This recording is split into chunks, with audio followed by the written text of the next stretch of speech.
जैसे एनसीईआरटी क्यों कहा जाता है? इस देश में 95% लोग ह्यूमैनिटीज 10th तक ही पढ़ते हैं। और वो भी किस तरह पढ़ते हैं कि टीचर कहता है हिस्ट्री पढ़ के कोई राजा नहीं बनेगा। और पूरा यूपीएससी का जो सेंटर है वो ह्यूमैनिटीज है। भाई आज इस देश का लड़का न्यूज़पेपर क्यों नहीं पढ़ पा रहा है?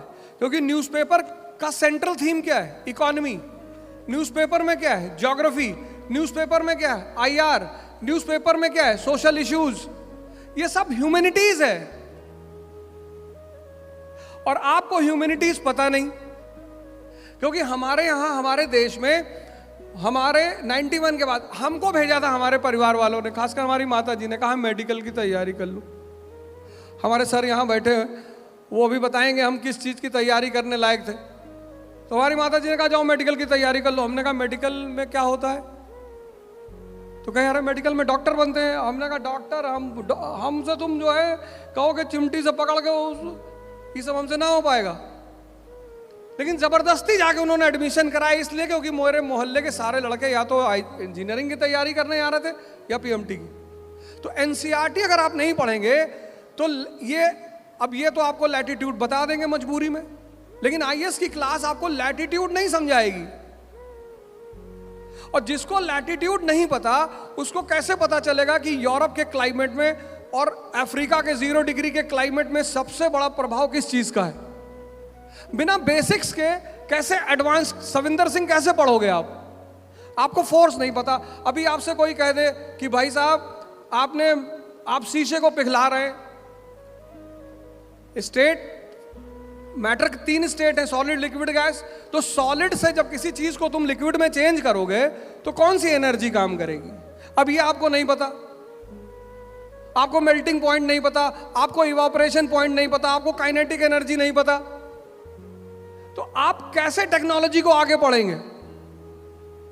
इसलिए जिनको भी आईएएस की तैयारी करनी, बहुत अच्छा सवाल आपने उठाया, जिनको भी आईएएस की तैयारी करनी है और जो चाहते हैं कि मेरा समय वेस्ट ना जाए, उनसे मैं हाथ जोड़कर कह रहा हूं कि 5 महीने कम से कम ह्यूमैनिटीज की एनसीईआरटी तैयार करके तब किसी कोचिंग में एडमिशन लें। अगर आप चाहते हैं कि आपको लक्ष्मीकांत समझ में आए, अगर आप चाहते हैं कि आपको जो है सविंदर सिंह समझ में आए, अगर आप चाहते हैं कि आपको वो इकोनॉमिक्स की जो बुक है दत्ता सुंदरम समझ में आए, तो बेस तैयार कर लीजिए, वरना जीएनपी और जीडीपी में अंतर पता करते करते उम्र बीत जाएगी। और हमारे न्यूज़पेपर, भाई Hindu newspaper Tamil Nadu south India में चलता है, वहाँ का एजुकेशन रेशियो बहुत हाई है और अच्छा भी है। हमारी तरफ तो अपने अपने न्यूज़पेपर। अब हमारे देश में शायद ही किसी को पता हो कि बजट क्या है। भाई आपने अपने नौकर को 1000 रुपया दिया कि जाओ बाजार खर्चा करके आओ, और लौट के आया आपने हिसाब नहीं मांगा, फिर तो वो उड़ाने लगेगा ना। इस देश की जनता अपने प्रतिनिधियों को संसद में बैठाए हुए पर उनसे हिसाब ही नहीं मांगती कि मेरा पैसा कहां खर्चा करते हो, तभी तो लुटा रहे हैं। तो बेसिक्स को तैयार करिए। सिर्फ अब इधर स्थानीय न्यूज़पेपर अजीब अजीब से न्यूज़पेपर है, अजीब, और फ्रंट लाइन की न्यूज ही अजीब है। 5 बच्चों की मां प्रेमी के साथ फरार। अब जब तुमने पहली बार हिंदू उठाया, उसकी फ्रंट लाइन पढ़ी डेमेस्कस इन डेंजर, तो तुमको ये नहीं पता चला कि डेमेस्कस नाउन है कि प्रोनाउन है कि एडजेक्टिव है। तुम मीनिंग ढूंढ रहे हो। 2 दिन बाद तुम्हारी तरह कोई लड़का बगल से निकला, कहा अबे डेमेस्कसवा सीरिया में है। जैसे बिना बेस के बिल्डिंग नहीं बन सकती, ऐसे बिना एनसीईआरटी के कोई आईएएस नहीं बन सकता। एनसीईआरटी पढ़ो।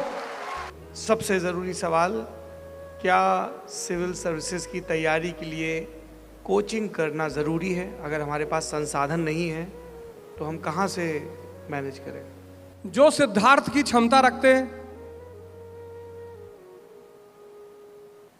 उनके पास यूट्यूब पड़ा हुआ है, और ऐसे हमारे जैसे हजारों टीचर उस पर पढ़ा रहे हैं, वहां से दिशा ले लें। जो सिद्धार्थ की क्षमता रखते हैं, सिद्धार्थ की, और सिद्धार्थ की क्षमता है तपस्या करने की, जज्बा है। जो डॉक्टर अंबेडकर की क्षमता रखते हैं कि हम भूखे रहेंगे लेकिन पढ़ेंगे, उनको कोचिंग की जरूरत नहीं है। लेकिन जिनको इन्वायरमेंट चाहिए, एक साहब से ने पूछा दिल्ली का आया हो, कहे भैया वहां इन्वायरमेंट नहीं है। हमने कहा यहां कौन सा इन्वायरमेंट है, स्पेलिंग लिख के दिखाओ इन्वायरमेंट की। अगर आप डॉक्टर अंबेडकर हैं, अगर आप भगवान बुद्ध की क्षमता रखते हैं, सिद्धार्थ की मैं अकेले लड़ूंगा और दिशा लूंगा लोगों से, उनको कोचिंग जाने की कोई जरूरत नहीं है। लेकिन अगर आपको लगता है कि यार लाइब्रेरी क्यों बनी, मंदिर क्यों बना, मस्जिद क्यों बना, क्योंकि सबके मन नहीं है पूजा करने का, लेकिन जब 50 आदमी वहां बैठेंगे तो आपका भी मन बन जाएगा।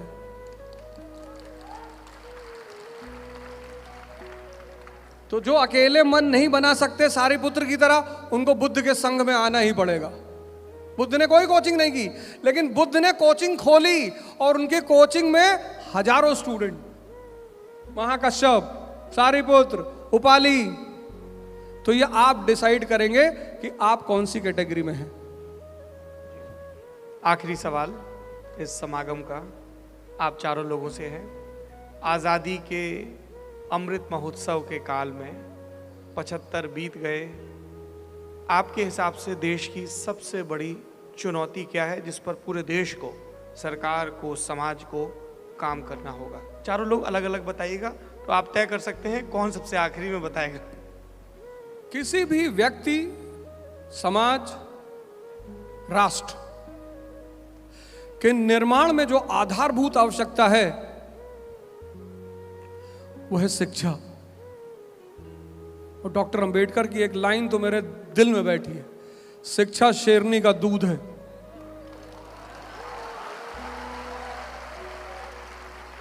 जो पिएगा वो दहाड़ेगा। और शिक्षा इस देश में मैकालियन सिस्टम वाली खत्म होनी चाहिए। परसेंटेज और नौकरी, इस देश की शिक्षा का दो ही आधार है, एक परसेंटेज। तुम्हारा कितना था 12th में? मेरा 12% था। तुम बड़े होके क्या बनोगे? मैं तो आईआईटी में जाऊंगा। आप जाइए, आईआईटी कोई बड़ी बात नहीं है, कोई बुरी बात नहीं है, लेकिन सिर्फ नौकरी को अपने जीवन का उद्देश्य क्यों बना रहे हैं? संसद में बैठने का भी उद्देश्य बनाइए। आप नहीं जा रहे हैं तभी तो बाकी लोग बैठे हैं।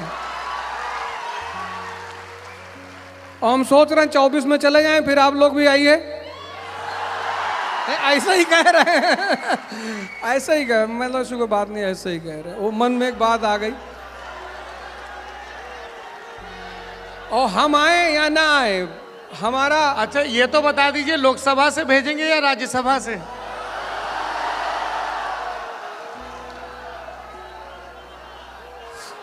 I hate politics.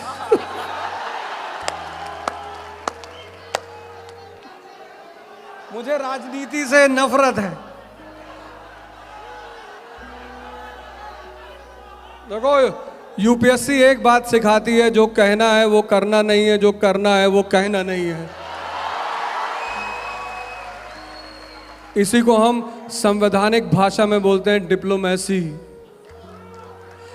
हम तो भैया संघ चलाएंगे। संघ मतलब वो क्या कहते हैं, बुद्ध वाले संघ की बात कर रहा हूं। विहार चलाएंगे, विहार, कोचिंग इंस्टीट्यूट, यूनिवर्सिटी, कॉलेज। आप सब लोगों का बहुत बहुत धन्यवाद, और आशा करते हैं बहुत जल्दी हम दोनों भाई आपसे यहाँ फिर मिलेंगे।